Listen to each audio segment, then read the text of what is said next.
Mayong gabi, mga kapaglaom, mga kaasi, o mga kaigsuunan dinhi sa tibuok kaumhan sa Southwestern Philippines Union Conference. Welcome kanatong tanan dinhi sa atuang nagpadayon nga serye sa Jesus in My Story. Ako mong awhagon sa mubo nga pag-ampo aron atong masit ang ton sa ato ang mensahe niining kagabihon. O Dios, amahan namo nga naa sa mga trono sa mga langit, among giimbitar ang imong presensya, amahan.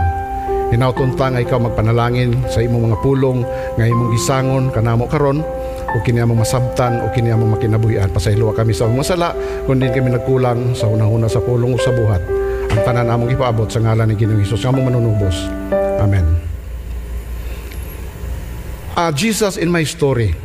Mga igsoon, sa ato ang journey, isip mga Kristiyanos, mga kaanakan sa Dios, daghan kay kita og pwedeng ma-relate nga mga istorya sa ato ang matod pas Tagalog paglalakbay kauban kang Ginoong Jesucristo dinhi sa kalibutan. Pero before ta mo adto sa personal nga mga experience, mga igsoon, mga kapaglaom, ato sang tan-awon ang experience nga atong makita dinhi sa balaang kasulatan. Sa sinulat ni Lucas sa Gospel according to Luke chapter 24 13 to 25, doon ay usa ka istorya mga kapaglaom nga panagsara ni siya mo gawas sa mga wali, sa mga lektura, dili kay sa popular nga account sa Biblia, og si Lucas lang ang nagsulat ni ani sa upat ka Gospels. Si Lucas lang ang nagsulat ni ani. Kini mahitungod sa duha ka tawo nga ang usa ginganlan og si Cleopas, ang usa wala panganli. Gikan sila sa Jerusalem ni adtong nga time, Domingo to siya sa hapon. Paingon sila sa ilahang dapit sa Emmaus. So, awa man ta kay balo asa ning Emmaus dapit, pero ang Biblia nagingon nga gikan sa Jerusalem paingon sa Emmaus, mga 11 kilometros ang imuhang lakon ani. Og si Cleopas og ang iyang kauban nga wala panganli dinhi, mingadto sila sa Emmaus aron maupauli na sila dito. Apan bit-bit nila ang kabugat sa ilang hunahuna, ang confusion tungod kay niadtong panahona nawala ang Ginoo, nawala si Ginoong Jesucristo. Samtang naglakaw sila, paingon sila dito sa Emmaus, doon ay usa ka tawo nga ming barge in sa ilaha. Ming barge in. Unya, samtang nag-istorya sila, naghisgot sila sa kahimtang sa paglaom o unsa na lang ang mga matters nga nakarelate sa kang Ginoong Jesucristo, kining tawo usab nagsigig apil-apil sa ilang istorya. Murag nang marites kung sa ato pagkaron, murag nang marites. So naanoy silang duha, si Cleopas o ang iyang kauban, naanoy sila. Pero ang tao intelligent kayo ang iyahang kuan, intelligent kayo ang iyahang mga arguments. Naghisgot siya og mahitungod sa propeta, naghisgot siya og mahitungod sa mga propesiya, og bisan pa ang mga sinulat ni Isaiah o ni Moses iyang gisgutan. Pila may istorya naabot sila sa Emmaus. Og ang maong tao kuyog gihapon nila ni Cleopas.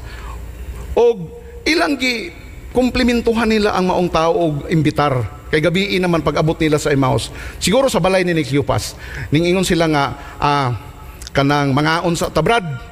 So ning sakapod ang tao dito, mikaon sab ang tao kauban kanila. Og sa diha nga nahuman na sila pag-ampo, mingtindog ang maong tao, mura siya host. Iyahang giako ang responsibilidad sa pagka-host sa panimalay. Mingtindog siya, iyang gipikas ang pan og nag-ampo og pagkatapos nawala siya.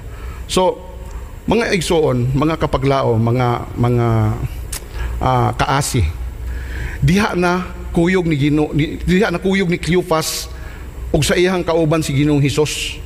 Kay katong tao nga nagkuyog nila nga wala nila mailhi pag abot sa panimalay ni Cleopas, samtang nangaon sila, pag ampo nila nawala ang maong tao pag humanyag pikas. Unya ning ingon nga adtuon murag naghatag og instruction nga mobalik sila didto sa Jerusalem, unya ilahang ibalita kung unsa ang nahitabo. So matod pa dinhi, nangutana sila sa ilang kaugalingon, were not our hearts burning within us while he talked with us on the road and opened the scripture to us? Nangutana silang kaugalingon, what a missed opportunity. sa Lucas 24:32, hila nang gipangutana sila ang kaugalingon. So, mga kapaglao, mga kaasi, diha kanunay si Ginoong Hesukristo kauban nato. Ang ato lang yung issue ani kay usahay wa ta makamatikod nga si Ginoong Hesukristo kauban kanato. Sa pagpadayon, samtang gihatagan ko og assignment ani no nga ako mo represent sa Northeastern Mindanao Mission nga mo participate din sa mga series Jesus in My Story. Ning ingon ang coordinator nga, well, I have to give personal account sa ako ang experience sa pagpakiguban kang Ginoong Hesukristo. Sugdan ako ni siya mga igsoon, mga kapaglaom, sa ako ang childhood. Sa gamay pa kong bata, dito ko nagdako sa outskirts sa Surigao City o sa Kabukid. Dito mi nagpuyo unya. Sumala pa din sa account ni Samuel sa 1 Samuel 2:7-8. Mao ni siya ang iyang kuan sa pagkuan sa Ginoo. Mato pa din the Lord makes poor, makes rich. He brings low and he exalts. He raises the poor from the dust and lift the beggar from the ash heap, to set them among princes and make them inherit the throne of God. So, kana nga mga linya din ha, isa lang ang tingkad nako din ha, kanang He raises the poor from the dust. Tungod kay grabe man ginamong pobriha, no? Pero gi-raise gid mi sa Ginoo gikan sa dust. Pero pobre gihapon mi. Bisa gi-raise na mi sa dust, pobre ra gihapon mi. Pero ang point din ha, nga sa among kapobrehon, dili lisod, dili hagipot ang kinabuhi. Well, mao na siya ang akong childhood. Hangtod nga ning eskwela ko, sa usa ka elementary school nga public. So honor student ko sa dihang nag-eskwela pa ko sa elementary. Pero pag abot sa high school, sa dinha nga nag-attend nako og eskwelahan sa syudad na mismo, nag-abot naman ang mga bright didto. So nahimo na lang ko nga kanang average among of them, average na lang ko nga estudyante. Pero ang nakanindot ani nga nung makaingon gyud ko nga si Jesus Christ uban kanunay kanako 1987 pag graduate na ako og high school. Napatoy National College Entrance Examination. Pagkatapos gyud sa pag-eskwela mga kapaglaom, pag-graduation, ana nga adlaw pagkaugma, nag-distribute na ang among advisors sa result sa NCEE. Pag abot na ako dito, late naman ko naabot sa balay sa among advisor, ang ako na lang naabtan dito, ang among first honorable mention, naghilak dito sa Daplin, kaya waka pasar sa NCEE. Akong hunahuna, unsa na lang kahako, no? Nakapasar ba pud kahako? Pero nakapasar ko kaluoy sa Ginoo. So ingana ang ako ang account sa childhood nako nga He always raises the poor from the dust. Mao na siya. Og hangtod pila may istorya ning abot ang panahon nga ulitaw nako unya kining unfortunately when pag abot nako og mga 18 anyos namatay ang akong inahan og practically literally, nagkabulag-bulag mi sa akong pamilya kay ang akong amahan, nakanaminyo naman po siya glain, unya ang ako ang manghod, dito sa ako ang mga iyan, unya ako, naglaroy-laroy na po bisa nahain. Apan ang Diyos, wala gyud magpabaya, no? Usa ka adlaw ni ana, samtang nagpabadlong mi dito sa syudad, gipang-abog mis pulis, ipanggukod mi, dagan kami paingon dito, papalik sa amo ang dapit dito sa Surigao, din sa may bukid-bukid, sa may Capitol area, dagan mi dito. Unya, usa ka balay akong nakitaan nga murag abli man ang kanang ilahang lanay kanang murag diskanso may tawag ana namo dito abli man. So ning barge in lang ko dito kay para makasaylo lang ang katong mga nagukod sa among mga tanod man siguro to mga pulis. So dito ko ang nahitabo is ning gawas ang tagiya sa panimalay unya nakikistorya sa kuan sa akoa unya nagsugod siya og hatag og mga teksto sa Biblia.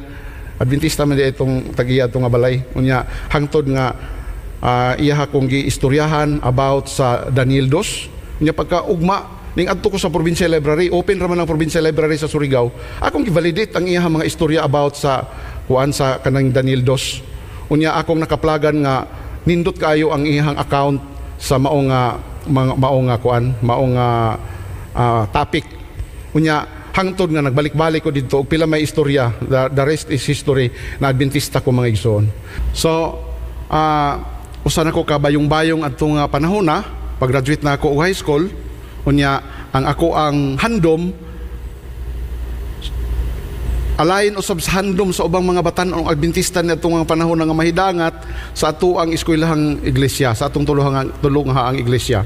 Mao na nga naningkamot ko nga makaabot ko sa Mountain View College unya tungod kay bag-o pa kong bautismado adto, bag-o pa kong bautismo adto. Siyempre pag abot na ako sa Mountain View College, mga kapaglaom, mga kaasi, wa kay ko'y kaila gyud dito sa MVC. Kuan lang kanang sariling sikap lang yun pag abot dito. Well, pila may istorya, nakasulod ko sa cafeteria, nahimo kong working student dito sa first semester of 1993. First semester of 1993.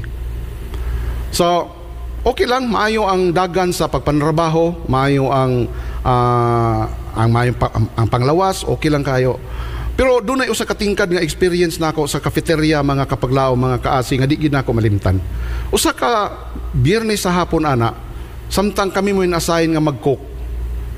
Di ko makalimot ang akong partner adto murag si kining si Pastor Harley Ibanez karon sa North Davao. Mao na akong partner adto nga pag-cook namo.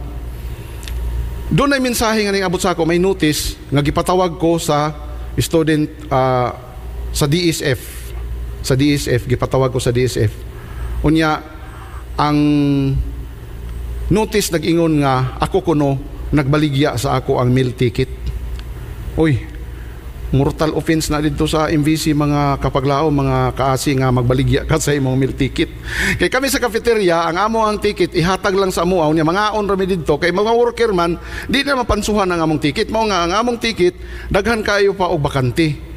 Unya di ito, mga 2 days before, nagkomedya-komedya mi dito sa dormitory. Akong ipakita ang akong ticket sa akong mga kaubanan, sa mga roommate nako nga nagtrabaho sa park o sa rubber plantation. Kining mga class sa mga working students sa MVC sa park o sa rubber plantation, mga kapos-kapos gyud ni sa pagkaon. Mao na nga nakuan gid kay sila nagtan-aw sa ako ang meal ticket nga daghan pa kaayo og sulod. So ako rapon silang gikomedyahan nga, sige, kaya ninyo na, makanaan ninyo na, so inyong gamitan ninyo na. Wala po ko nag-mind, dinhara sa ako ang bed. Ang gihimo di ay sa akong mga roommate, ila din giputol ang meal ticket, ug ila kining gisumpay sa ulo sa ilahang meal ticket. Pila may istorya, nadakpan sa counter, naabot sa dito sa DSF, giimbestigar si Mr. Willie Hondonero. Mungalan lang ko og tao din, kay para mas realistic ang atong experience. Giimbestigar sila ni Mr. Hondonero og ninggawas ang akong pangalan nga ang source sa mao nga meal ticket gikan sa kuha. So gitawag ko didto. Unya may charge na sa kuha sa didto sa disciplinary committee, selling of meal ticket. Mga kapaglao, mga kasi, pag madakpan ka sa MVC nga ingana nga sitwasyon, there's a presumption nga imong gibaligya. Kaya nga nung gigamit man sa uban ang imuhang meal ticket, unya doon na pag yung intent, may malicious intent pa kay giputol. So murabag naagyoy malicious intent nga manikas kay giputol. So Biyernes to siya sa gabi. Hugno kayo ko, ang akong hunahuna masintom na gid ko ani. Unya kung masintom ko, bag-o para ba ko na Adventista, ulaw kayo. Maabot ko sa Surigao, muingon ang akong mga kuan dito nga, ilar ba kong gidaig-daig kay ako ra gid kuno dito nag-abot og MVC ba. Unya masintom ko, sudi ko muulig Surigao ni daghan akong plano. Mao to nga pagkabuntag ato ko cafeteria, wa na ko mo time in kay naulaw po ko, si kaon lang ko dito, pero nag-research ko mga kapaglaom, no? Nag-research ko kinsa ang mga membro sa disciplinary committee. So ang nag-chair adto nga time murag si Mr. Milgarto, diha si Dr. Bali Ramos, si Pastor Garilva, si Mrs. Santosidad, daghan akong nailhan later on nga mga member sa disciplinary committee. Giadtuan ako Sabado sa buntag. Niadto ko unya lain-lain og response ang siyempre nagdali pod ang mga faculty kay naapod sila mga appointment kay Sabado to, pero giilagya po ko entertain. Ang uban sa ilaha hinay lang ang pagkaistorya ning ingon nga sige mo na lang naatubangon dito sa disciplinary committee. Pero ang uban gikasab-an ko ingon nga wa ba ka kahibalo Mr. Kabiling nga daghan kayo ang nangambisyon nga moanig MVC unya ikaw ni anak ka dinhi unya imo na ning usikan nga opportunity. So hugno kayo ko mga kapaglaom, mga kaasi. Mao na nga pila may dagan sa panahon pag abot sa adlong Lunes schedule na nga mag-meeting ang disciplinary committee pagkagabi. So dito po ko sige kay mamaniid man ta kay para maka timpla ta sa ato ang buhaton. O pila man kabuok ang husayon. Nakahibalo ko nga tulo ang husayon. Nauna na sa ako ang duha ka nursing student kaysa una ang MVC pag third year ang nursing student ka third year adto na sa iligan ibutang. So ang kaso tanaw-tanaw og sini unya kuyog-kuyog sa ilahang mga uyab nasakpan na charge. Ambuton sa to nga charge sa ila basta kay gimiting sila gihusay sa sila dito. Suko kayo ang disciplinary committee kay ang duha nga nag-una sa ako nagtubag-tubag yun po dug insakto. Mao na nga paggawas na nila ambot og unsay sanksyon adto nga gihatag sa ila sa committee, ako na ning sunod. Pag sulod na ako wa na di na madrawing ang dagway sa mga membro sa disciplinary committee tungod sa demeanor atong duha nga nag-una nako ing ko patay ko ani. Wa na sibibot ani sintom na. Pag ingon gyud unsa may case ani? Unsa may charge? Selling of ticket, may ako gyud nabati didto sa Tumoy ba? Awa na sintom na ni. Ing ko pastilan. Muuli kong Surigao ni kaulaw kay adik ko muuli ato siguro ko pa ko tabato ani wahay baga ko layas ani. Mao na nga pagtindog didto, gipatindog ko sa tunga ning ingon ang presider murag si Mr. Milgar to nag-preside adto kay mao may chairman ning ingon siya, how do you plea? Mura man ni kurti ipa mura man ni kanang arraignment ipa-plea man ta. Unsa may imuhang plea? Wa na ko mag-justify mga kapamilya, mga kapaglaom. Wa na ko mag-justify. Diretso na kog ingon nga I plead guilty. So nag-plead ko guilty mga kapaglaom, mga kaasi. Murag nanggigil to sila kay murag gusto gid nila ko kanon ba pero kay ning plea naman ko guilty. Unsa pa man di naman sila mo question. Kay ning plea naman ko guilty. Gipa-comment na lang ko. So gipatindog ko balik dito, gipagawas ako kadali, unya nagsabot-sabot sila, unya gitawag ko balik, gipatindog ko dito, unya gipa-comment ko. Unsa may imong comment ana imong case? Ingon ko di na ko mo justify kay sala man gid nako og inyong huna-hunaon nga namaligya kog ticket. Di na nako i-overwhelm nga mga huna-huna kay wala basta kay sala gid nako. Ning plea na gani ko guilty sir, guilty na gid na. Pero ang ako lang yun mo hangyo ko, tagaay ko ninyo second chance, maluoy mo. Bago pa kong na-adventista, akong mga ginikanan, wa pa ma-adventista. Akong igsuon, wa pa ma-adventista. Unya mo balik ko dito sa Surigao, kay gisintom ko sa MVC, unsa na lang ikasulti adto nila sa ako, o unsa po ilang ikasulti sa MVC, o sa buong 70 Adventist, nga wala ko tagaay second chance. So unsa man gyud ang imong kuan, ganahan pa ka din sa MVC, ko, ganahan gyud ko. Mao to nga gipagawas ko unya ningingon nga sige dispense na ka kay mag-meeting na ang committee. Meeting ang committee pagkaadlaw Huwebes mga kapaglaom minggawas ang verdict sa ako Ang ako mga roommate nga duha gidimiritan og 15 ug ako gidimiritan ko og 10. Una-una na ako na di naging ko cum laude ani. Kaya naa naman ko dimirit sa MVC pag naa kay dimirit bisag 1 dimirit lang di na ka ma-cum laude. Pero usaw pa na ako pagka cum laude nga kining ako ang akong grado nga with flying colors man ni color do grado ba gikan sa 75 paingon sa 90 nagapon ko 90 pero daghay 75 di gihapon ni cum laude. Sige na lang okay na tong 10 demerits hangtod nga pagkasunod simana dunay kolokyum sa MVC sa mga faculty nya dinha pa man ko sa cafeteria adto hugas ko dito sa sink og tray ning sulod si Pastor Garilva kay manghunaw siya dito. Unya iya ko nakitaan. Ingon siya, Joe man ilang tawag-tawag sa ako kay Jose Salvi man ako ngalan. So, Joe ilang tawag. Wa sila kay ilang bibot ang ako ang nickname diri sa Surigao. Pero Joe lang yung tawag sa ako dito. Sa Joe, unsa man ang imuhang kahimtang dinhi? Okay ra ka diri? Ko okay ra man ko diri pastor pero maulaw man mo diri pastor sa bitaw. Dapat may delikadisa ka. Di na ka dinhi sa cafeteria mag-stay kay hibalo man imong mga kauban dinhi nga nadimiritan ka. Nga naabot ka sa disciplinary committee. Mao na nga ning ko nga ambot ni pastor haing ka ko ni paingon siya. Ngade, madto ka dito sa church pastor's office kay si Pastor Garilba mao toy church pastor adto nga time sa MVC, may college chaplain. Madto ka sa church pastor's office karon nga alas 7 sa gabi kay naa ako dito. Sabado man to. Sabado sa alas 7 sa gabi naa ako dito magistorya ta. pagka alas 7, alas 6:30 pa dito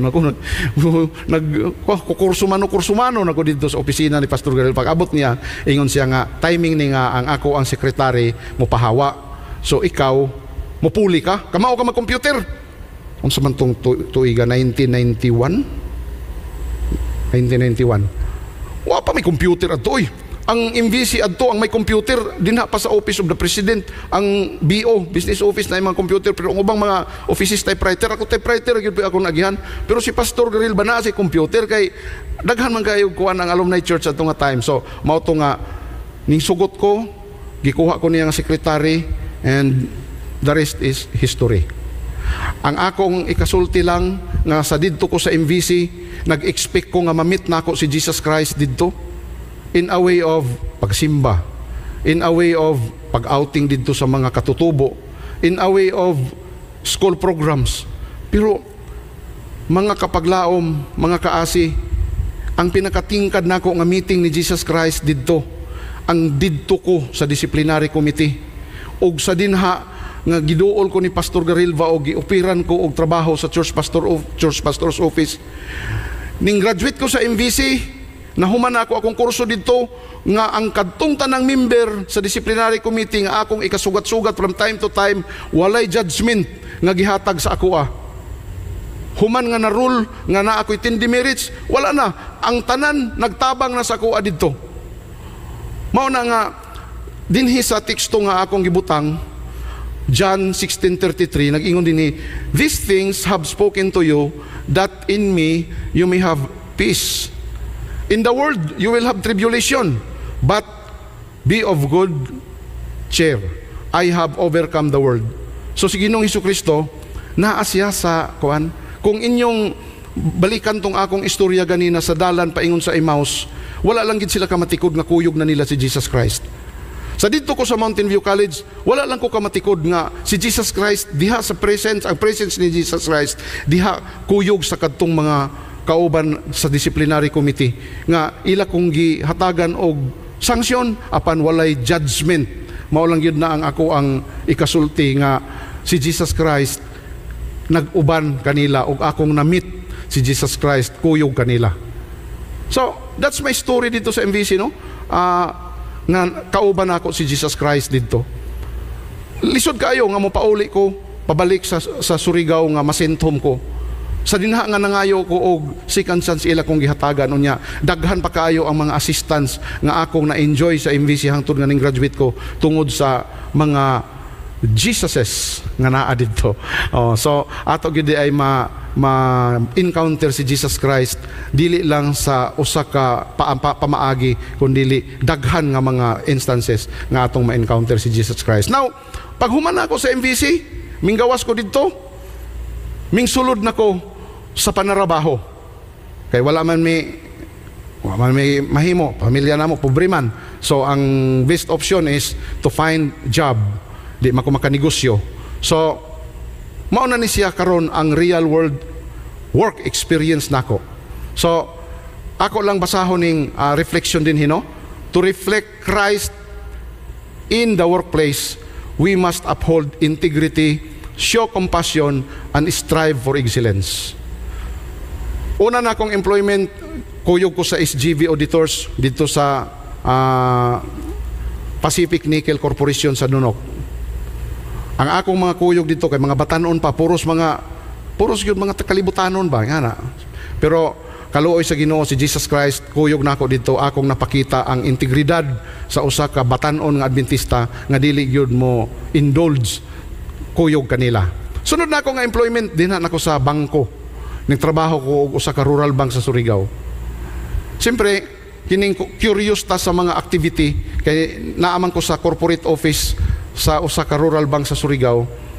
Doon ay gisugo ko sa amo ang secretary, sa among corporate secretary nga akong tan-awon akong kuanon ang actual nga trabaho sa akong mga kaubanan.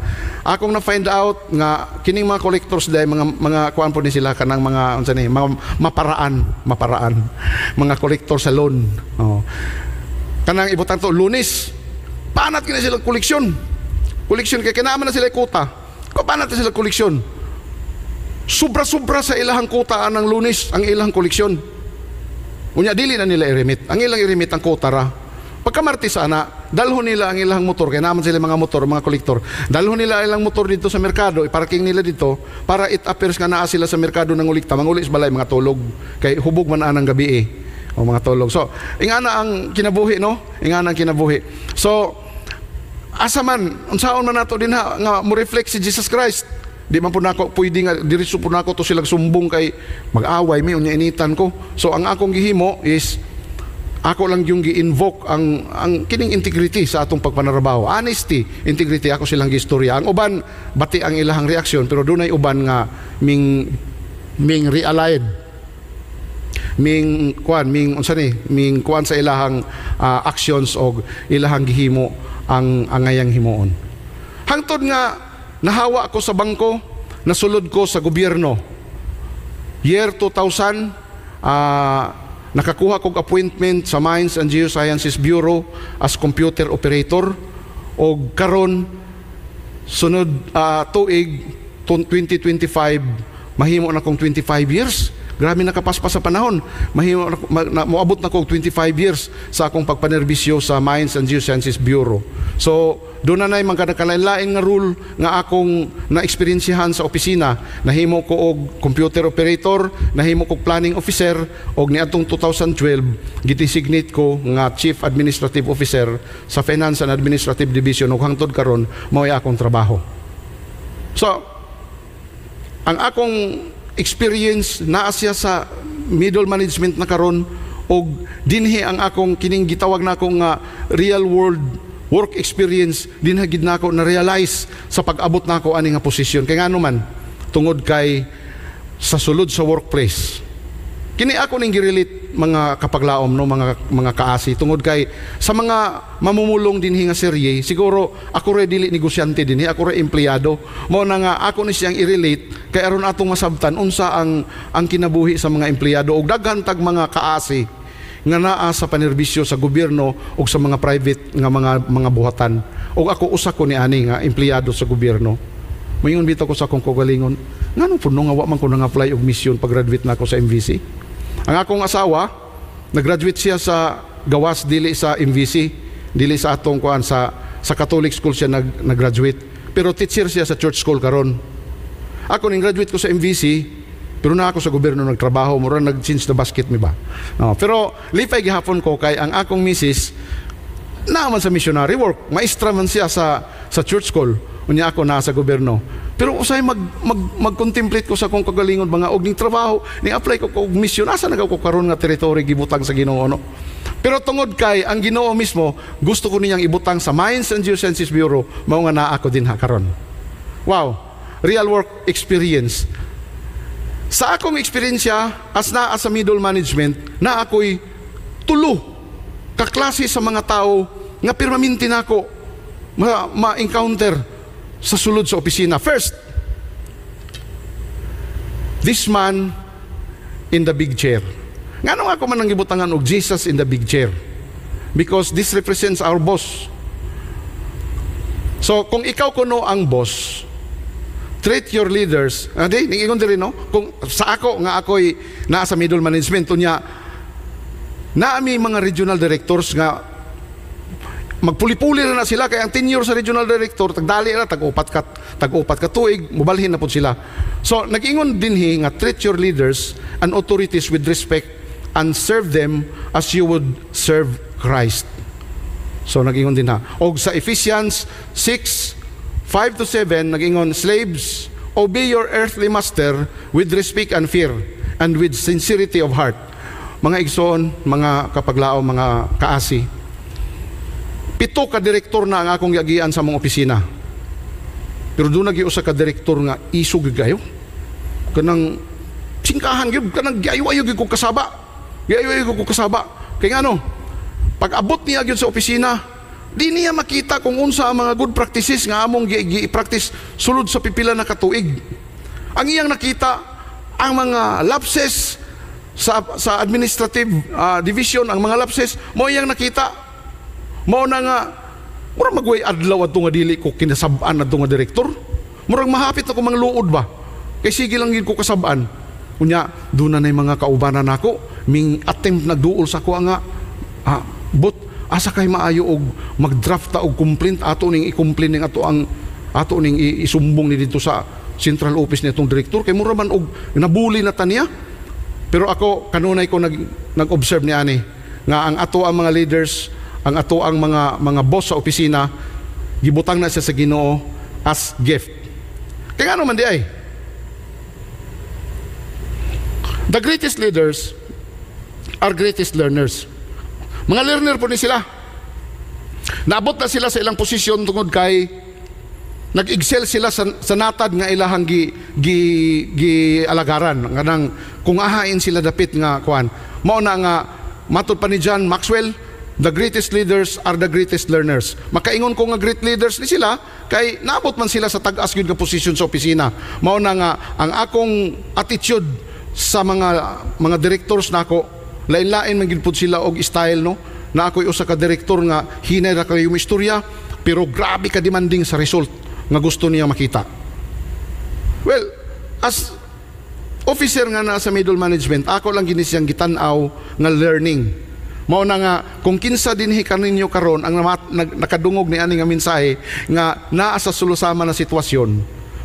Public school teacher, imong principal isog kayo, or principal ka, imong supervisor isog kayo, ayaw tanawa ang iyahang physical nga appearance, ayaw pagtanawa ang iyang mga rants, ayaw pagpamati ang iyang mga rants. Istudyuhi ang iyang style kaysa sa kana nga paagi makakita ka og daghan kaayong mga learnings nga imong pwedeng i-adapt gikan ani nga mga leaders. So sa real world work experience, usa ni sila sa dagway ni Kristo nga atong makita sa workplace. Kini sila ang nagbutang og yardstick sa ato ang panerbisyo. Sila ang nag-impose og discipline og sila ang nagmold sa ato ang mga characters. Next. Kini usa na pud ni siya kadagway ni Jesus Christ diha sa sulod sa ato ang workplace. Our colleagues, our peers. See your peers as brothers and sisters in Christ, treating them with love and compassion. Kini nga to ang mga peers. Sa ako division chief man ko, naapoy tulo ka division chief nga parehas nako sa technical division. Close kayo ko ani nila. Unya, ubos-ubos sa mo na ay mga section chiefs. Sa kada division na may mga sections pod, naapod na sila mga section chiefs diha. Ako nang gina-treat sila nga mga peers nako. Enjoy kayo may og mag-istorya kanang maritis-maritis sa opisina, dili na nimo mahimo sa imong boss. Og dili po na pwede nga magmaritis-maritis ka sa imong subordinate. Dito ra gyud ka makamaritis sa imong mga peers, di ba? Kay accepted kaayo ang inyong mga linggo, ang inyong mga kuan sa sulod sa opisina, accepted kayo kung sa peers ka makig-confide. Og most likely dili na kayo isyo ang pagpantrabaho din sa sulod sa opisina sa imong mga peers kay pares-parehas mo almost og skill sets. Sa management, sa pagdala sa trabaho pare-parehas ra mo. Ang giingon din ni Jesus Christ or ang giingon ni Apostol Pablo nga mabasa nato sa Galatians 6:2, carry each other's burden and in this way you will fulfill the law of Christ. Para sa ato ang mga peers, most likely sultihan ta mo mga kapaglaom, mga kaasi nga parehas nako susama nako nga empleyado unya natay mga peers. Kasagaran nga i-confide sa ato mga peers dili mga matter sa trabaho kung dili mga matters personal or sa pamilya. Mangita lang gina sila og mga tao nga mamati sa ilang mga problema. Unya atong i-offer ang atong kaugalingon alang sa atong mga peers. Mato pa din nga ang atong mga peers, atong brothers and sisters diha sa sulod sa atong mga buhatan, ato silang i-treat with love and compassion. Sunod, nga dagway ni Jesus Christ sa workplace, ang atong subordinate. Pila man kaninyo dinhi nga dunay mga tao nga gihandle sa opisina. Kung muigsel ang imong tao sa opisina, unsa may imong bation? Uy, basin og maobertikan ko ani. Basin og mas mukuan pa ni siya, mas mutingkad, basin og matakpawan ko ani, basin og mao ni siya una hinuon ma-promote. Kay maayo man. Sultihan ko kamo mga kapaglaom. Nitong unang simana, ang akong accountant, gipatawag siya sa Cebu. Kay tagaan siya award. Ang iyang award is napili ang among opisina nga one of the best accounting offices sa tibok Pilipinas tungod sa promptness sa pagpasa og mga reports o compliance sa accounting rules. Dito siya. So, nag-flood sa amo ang group chat sa opisina, sa official group chat namo, nag-flood ang congratulations sa ako ang accountant. Na-mention ba ang akong ngalan? Wala. Ang akong accountant, sikat kayo. Pero ang iyang chief, wala na-mention ang ngalan. O sa may akong bation, malipay ko dapat. Because, dili na siya mahimo sa akong accountant kung wala na siya full support gikan siyang boss. Presume na ang support sa boss diha. Mga kapaglaom, mga kasi nga namati karon, ayaw ninyo tuguti nga moabot sa inyo ang hunahuna, ang attitude ninyo is makikumpit mo sa inyong mga tao. Suportahan nato ang atong mga tao, ato silang tagaan og unya, i-celebrate nato ang success nga mahimo sa atong mga subordinate. Because tingkad kayo ang tugon ni Ginoong Hesukristo sa mga pulong sa Biblia. Unsa to? To the list of your brothers. Ang atong mga subordinate, ubos na sila sa tuwa, pero sila ang mga tao nga gipiyal sa Ginoo sa tuwa nga ato ang i-treat og in high regard. Masters, provide your slaves with what is right and fair, because you know that you also have a master in heaven. So mga kapaglaom, mga kaasi, mauna siya ang mga experience nato nga kuyog nato si Ginoong Hesukristo in the manner nga siya ang nagrepresent sa atong boss, sa atong subordinates o sa ato ang mga peers. Mga lain-lain nga figure, lain-lain nga dagway ni Jesus Christ sa workplace. Now, sa ato ang mga negosyo, sa lain nato nga mga dealings. Sa lain nato nga mga dealings. Nag-ingon din sa Proverbs 21:3, to do righteousness and justice is more acceptable to the Lord than sacrifice. Ang akong gisulti ganina, ako tong experience as government employee, as empleyado nga naa sa panerbisyo. Ang uban nato dinhi naa sa atong mga negosyo ug naa sa mga pangontrata. Di ba kanang negosyo kontrata man na siya. Mamaligi ka, that's a form of contract, no? Nga naa kay ikadil, naa kay ikasabot. So kining figure nga atong makita dinhi, kining picture nga atong makita dinhi, nagkumusta sila pero question mark, unsa kaha ang naa sa ilang hunahuna? Unsa kaha ang naa sa ilang hunahuna? Simple lang, para sa usa ka Kristohanon, ako Adventista, na ako'y negosyo, kung makigdeal ko sa akong suppliers, kung makigdeal ko sa ako ang customers,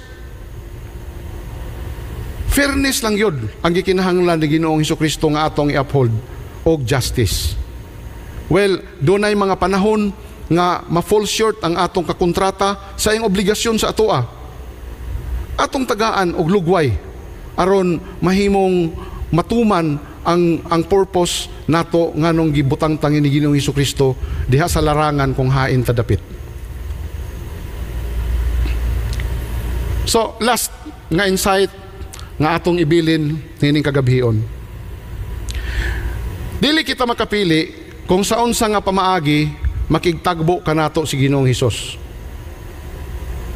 Si Cleophas o ang iyang kauban naglakaw sila gikan sa Jerusalem paingon sa Emmaus. Wala sila nag-expect nga mukuyog si Ginoong Hesukristo sa ila sa dalan. Apan diha si Ginoong Hesukristo wa sila kamatikod. Ako, pag adto na akong MVC, nag-expect ko dito nga ang akong banding kang Jesus Christ dito is through services sa church, mga kalihukan sa eskwelahan, mga kalihukan sa mga batanon nga kasarangan makita nato diha sa sulod sa iglesia, sa ato ang mga church school. Apan sukwahi ang expectation nako, pag ang reality sa akong expectation, because I met Jesus Christ in the disciplinary committee. Kanang disciplinary committee mo na pinaka-worst nga committee nga adtuan sa usa ka estudyante, sultihan ta mo. But I met Jesus Christ in the disciplinary committee. Kung balikon, dili kita makapili kung sa unsa nga pamaagi makigtagbo kanato si Ginoong Hesus. Mamahimong sa kalinaw o sa kalisdanan. Apan niining tanan, kita adunay katakos nga makatakos sa makanunayon, pagpili sa gugma, kaluoy ug pakigdait. Kung kita naa sa panerbisyo, naatay mga tao nga gihandol, naatay boss nga ato ang mas labaw sa atoa, mao lang gini siya. Ato lang yung pilion ng gugma, kaluoy ug pakigdait. Kung negosyante ta, naatay suppliers, naatay customers, usahay ma-fall short sila sa expectation, usahay mapalso sila sa ilahang mga obligasyon, pilion gihapon nato ang gugma, kaluoy ug pakigdait. Kay di man gud nato mapili kung sa unsa nga paagi si Jesus Christ muapir sa atoa. Apan ang pwede lang yun nato nga naa sa ato ang kontrol o naa sa atong katakos mao ang pagpili sa gugma, kaluoy ug pakigdait sa bisan unsa nga mga sirkumstansya nga moabot sa atong kinabuhi. Hinaut ta nga ang Dios magpabilin og paggiya kanato nga sa bisan unsa nga sirkumstansya, sa bisan unsa nga kahimtang sa atong kinabuhi, ato kanunay pilion ang gugma, kaluoy ug pakigdait. Alang silbing pagtakop sa ato ang panagtagbo nining kagabhion, mga kapaglaom, mga kaasi, mga kaigsunan, ako mong awhagon alang sa ato ang closing prayer. Magampo ta. O Dios, amahan namo nga naa sa mga trono sa mga langit. Nining matahom nga takna sa kagabhion kami nagpasalamat nga sa makausa imo kaming gipahinumduman kung sa unsa nga paagi si Jesus Christ ming tungha ug ming apir sa tagsa-tagsa ka istorya sa among kinabuhi. Hinaut ta nga ang mga pulong nga among mabatnan niini nga serye karon mahimo kining inspirasyon sa tanan kanamo aron among mahimo ma-perform ang among mga rules, among mga gimbuhaton sa bisan asa nga larangan kami nimo gibutang o Dios. Pasayloa kami sa among sala kun diin kami nagkulang sa huna-huna sa pulong ug sa buhat. Amo kanunay giampo diha kanimo nga pinagi sa paggiya sa balang espiritu, kami sa makanunayon magbaton sa gugma, kaluoy ug pakigdait. Pinagi sa bugtungalan ni Ginoong Hesus kami nagampo. Amen.